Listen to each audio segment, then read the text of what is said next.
imagine this. You are sitting at your desk, and you have just achieved what feels like, well, an absolute triumph, Oh, I know this feeling. right? You have successfully configured a virtual private cloud, a VPC in Terraform. Hmm. It is pristine. I mean, the subnets are perfectly carved out, the routing tables are flawless, and the security groups are just locked down incredibly tight. A true work of art. Exactly. So your infrastructure lead looks at it and says, this is fantastic. Now, we need this exact same architecture in dev, QA, staging, pre-prod, and prod. And panic sets in. Yeah. So what do you do if you are a tired, highly caffeinated engineer on a Friday afternoon? You might just do what comes naturally. You copy the code and you paste it into 5 different directories. Which seems fine at the time. Right, job done. Deploy it, you grab a coffee, you feel like a genius, but then, 2 weeks later, the security team sends out an urgent mandate. Every single VPC now requires a new flow log configuration to meet a compliance audit. Oh, man. Yeah, that quick copy-paste job doesn't look like a triumph anymore. Not at all. Now, you have to manually open 5 different isolated setups, find the exact line of code, inject the flow log resource, and pray you don't make a syntax error in just one of them. Basically, you haven't built scalable infrastructure. You've built yourself a massive maintenance nightmare. Yeah, it is the classic trap of early career infrastructure as code. You trade long-term manageability for just a few seconds of short-term convenience. And dealing with that exact painfully common scenario is precisely why Terraform modules were invented in the first place. And that brings us to the core mission of today's deep dive. We are pulling directly from the HashiCorp Terraform Associate 003 exam study notes, along with the official Terraform Registry documentation, to really master the architecture and deployment of Terraform modules. Yeah, and if you are preparing for that 003 certification, this is, without a doubt, one of the most heavily weighted conceptual topics on the entire exam. Oh, absolutely. You simply cannot pass without understanding the mechanics of this inside and out. Okay, let's unpack this. We have this painful scenario of the 5 manually copied VPCs. How do modules fundamentally change our approach here? Well, the fundamental shift is moving away from thinking of your code as this flat single-use script, right? And you start treating your infrastructure as a collection of standardized modular building blocks. Like Legos. Exactly, like Legos. A lot of the foundational literature actually uses the Lego principle to explain this, which I think is incredibly apt. It's a great way to visualize it. I mean, with Legos, you don't melt down plastic and redesign a wheel every single time you want to build a toy car. You just, grab a pre-built wheel piece and snap it onto the axle. Right, you are using a standardized, reusable block that you know works perfectly every time. Yeah. So how does that translate to the code? So in Terraform, a module is just that it's a reusable block of infrastructure. But for the exam, you need the strict technical definition. And honestly, it often surprises people how simple the rule is. Yeah. A module is technically just any directory that contains files ending in .tf. That is literally it. Wait, really? Just any directory? Any directory. If you create a folder and put a single .tf file inside it, Terraform considers that a module. It's funny you mentioned any directory as a module. I remember my first time running Terraform Apply years ago, and I had no idea my messy, chaotic project folder was technically acting as a module. Yep. It absolutely was. But HashiCorp actually has a specific term for that main directory, right? They do, and it is an absolute rule you must know for the exam. When you run Terraform Apply in your main working directory, you are executing what HashiCorp calls the root module. The root module. Yeah. Every single Terraform configuration, no matter how small or messy, has at least one module, and that is the root. It holds the primary state file and kind of orchestrates everything else. Okay, so the directory where I am running my commands is the root module.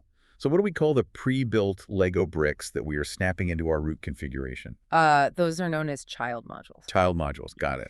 Right, so when your root module references another directory to bring in some pre-written code, that other directory is functioning as a child module. The root module calls the child, passes it any necessary information, and then the child executes its encapsulated resources. That makes perfect sense. Root is where I am standing, and the child is the tool I am reaching for. Beautiful way to put it. But let's look inside that child module for a second. Because if any directory with a .tf file is technically a module, I could just throw, 200 random files in a folder and call it a day. You could, but you really shouldn't. Right, because our sources are very clear that there is a strict best practice for structuring a module if you want it to be genuinely reusable across a team. Absolutely. Predictability is key when you're sharing code. So, according to HashiCorp's standard conventions, a well-structured child module should primarily be organized into 4 distinct files. Okay, what's this first one? First is main.tf, which is the engine. It's where your core resource blocks like the VPC or the database actually live. Okay, the engine. Yeah. And the second? Second is variables.tf. This acts like an API for your module. It defines the specific inputs the module is allowed to accept. Makes sense. Third? Third is outputs.tf, which defines what data the module hands back out to the root once it finishes building. And the fourth file? Finally, a readme.md file, just to explain to other engineers how to actually implement the module you built. Okay, I'm going to play devil's advocate here for a minute. Go for it.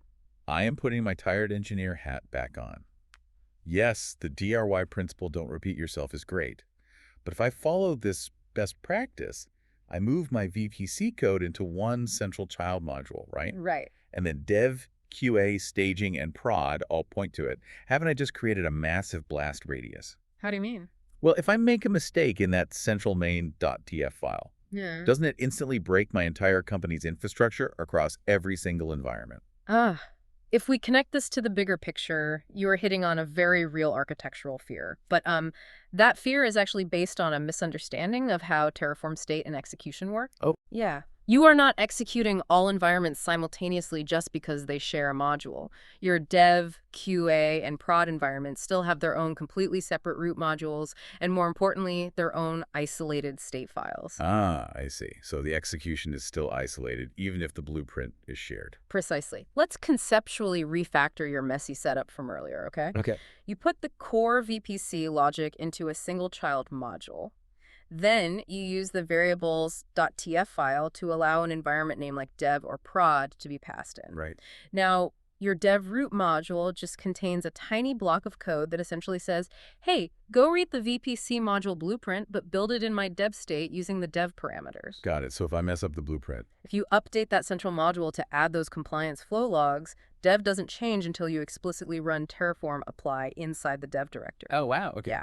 You can test the shared module in dev, verify it works perfectly, and then safely roll that exact same module version out to prod later. That completely eliminates the blast radius concern, like entirely. Yeah. And it preserves the single source of truth. Exactly. The DRY principle eliminates the risk of human error drifting across environments because you aren't retyping the logic every time. Okay, I am completely sold. But let's transition to how we actually get our hands on these modules.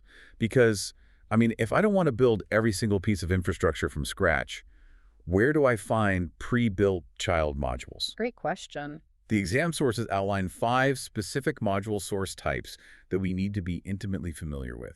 Yes, and understanding the mechanics of how Terraform routes requests to these 5 sources is absolutely critical for the exam. So what's the first one? The first and simplest is just a local path. This is Okay. when the child module is just sitting in another folder on your own hard drive or within your local repo. You point to it using standard relative file path syntax, like /modules/VPC. Terraform just reads the local disk. That is the easiest one to grasp. But here's where it gets really interesting. What about when we want to leverage the broader open source community? That brings us to the second source type, which is the public Terraform Registry. Right. This is a massive public directory of pre-built modules hosted by HashiCorp.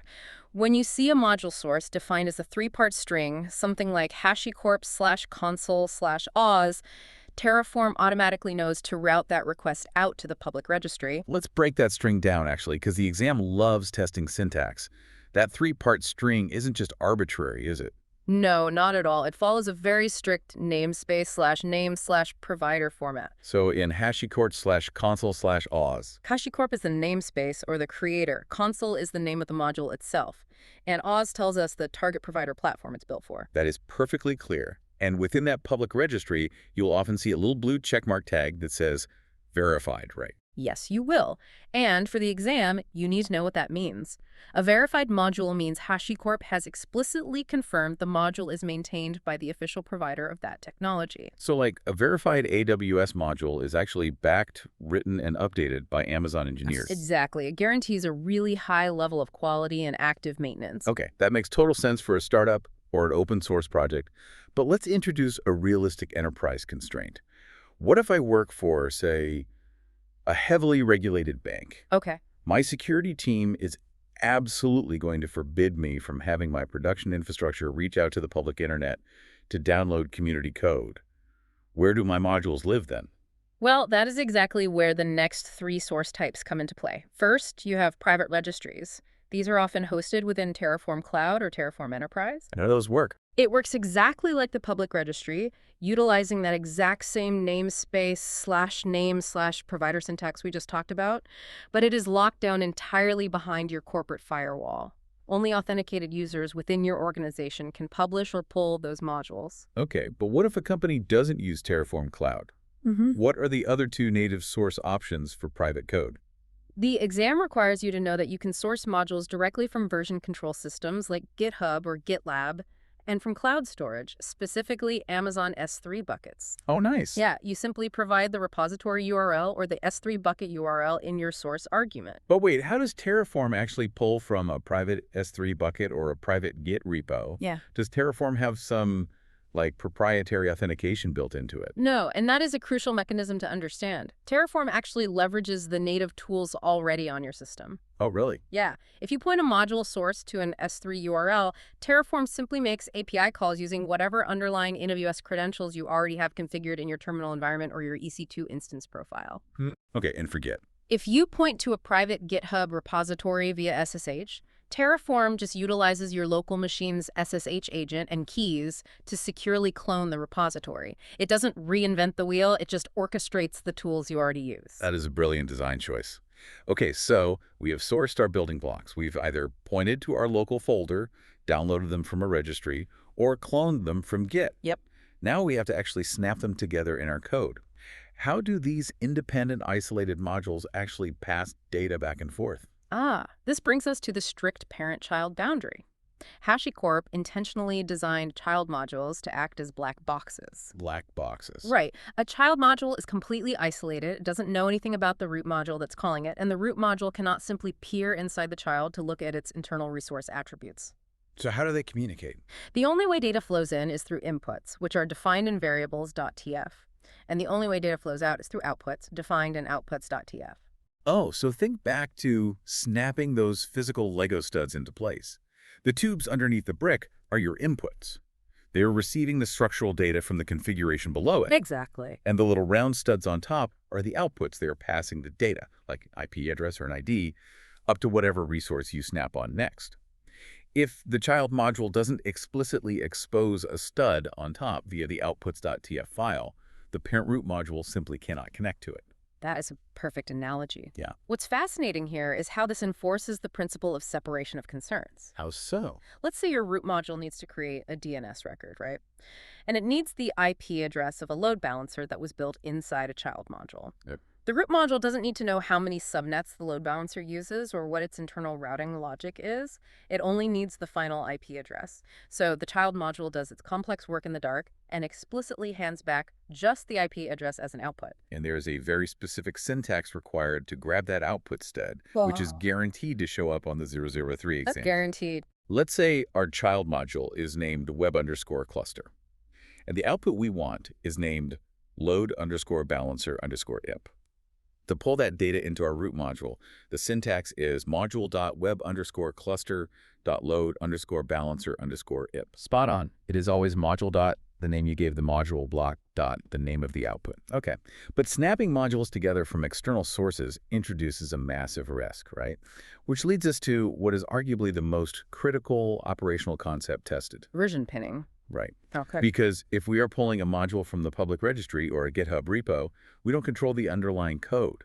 What happens if the open source developer decides to completely rewrite the module, changing the names of all the variables and outputs while we are still using it in production? Well, if they introduce breaking changes and you haven't protected yourself, your next Terraform apply could completely fail. Or, even worse, it could successfully destroy and recreate infrastructure you didn't intend to touch. Wait. Yeah, this is the danger of unpinned modules. Whenever you use a module from a registry, you must specify exactly which version you want to use via the version argument. So let's talk about the classic exam trap. You are taking the test, and you see a code snippet of a module block pulling from the public registry, but the version argument is completely missing. Okay. And the question asks, What happens when you run Terraform init? By default, if no version constraint is provided, Terraform's initialization process will automatically reach out to the registry and download the absolute newest, latest version it can find. And as we just discussed, latest is essentially the enemy of stability.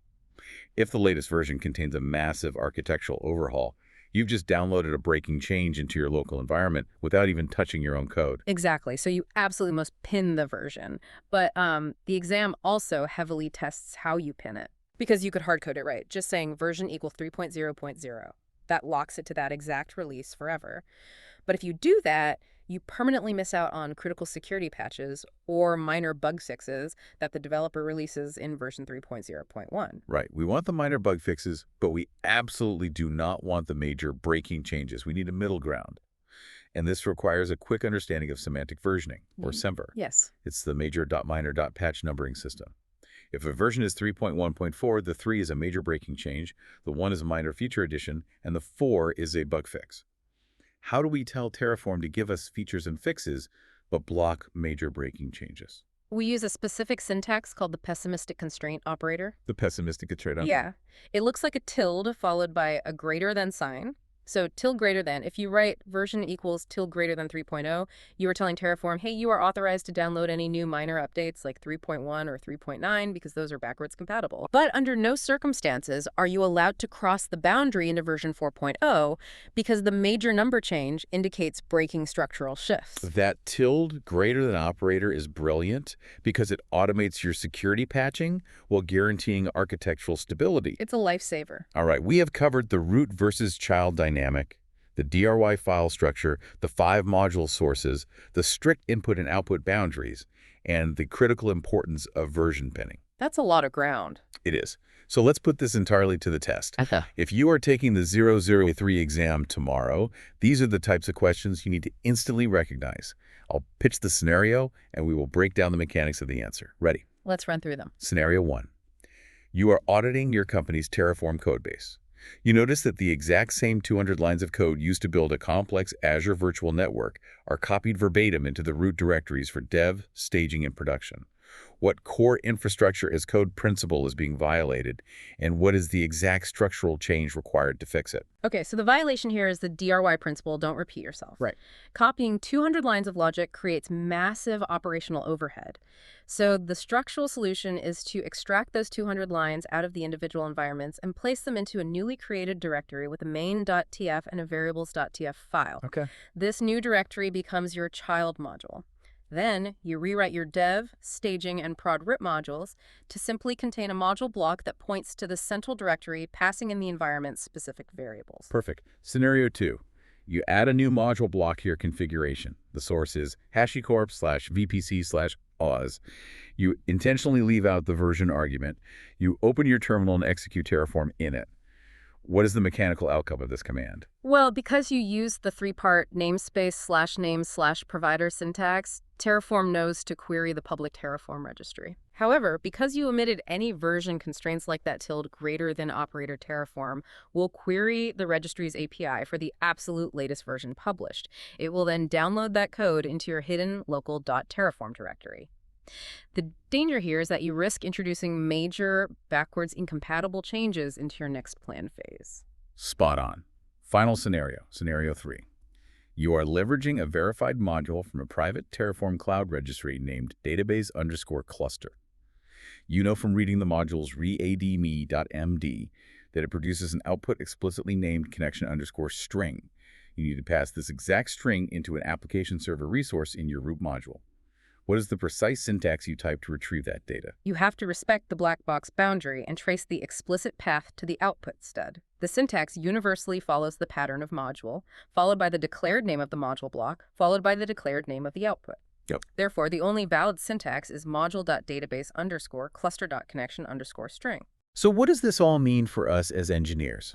It means that to pass the Terraform Associate 003 exam, you can't just memorize what a module is conceptually. Right. You have to understand the mechanics of how data flows through it, how the state file interacts with it, how to protect your architecture with semantic version pinning, and how Terraform's underlying authentication mechanisms pull code from local paths all the way to secure enterprise S3 buckets. Absolutely. Modules are the ultimate mechanism for building scalable DRY infrastructure. They are the crucial standardized blueprints that elevate you from someone who just writes scripts into someone who architects enterprise systems. They really are the defining feature of mature infrastructure as code. And, while they make managing complex environments infinitely safer and more efficient, it does prompt a pretty fascinating reflection on the future of our industry. How so? Well, if our underlying infrastructure is becoming increasingly abstracted away into these highly verified, strictly versioned building blocks managed by central platform teams or global registries, at what point does the underlying compute layer stop mattering to the everyday engineer entirely? Well, that's an interesting point. Right. If we spend our days simply routing inputs and outputs between opaque child modules, perhaps we are evolving away from being systems administrators altogether. We are transitioning into managers of an infinite, interconnected web of black boxes, where the exact configuration of a server is less important than the data flowing between them. That is an incredibly profound thought to leave on. We have evolved from painstakingly copying and pasting a single virtual private cloud setup to orchestrating an elegant ballet of abstracted black boxes. We hope this exploration clarified the mechanics and the why behind Terraform modules. Thank you for joining us on this deep dive into the source material. We hope you feel thoroughly equipped, and we wish you the absolute best of luck tackling the HashiCorp Terraform Associate 003 exam.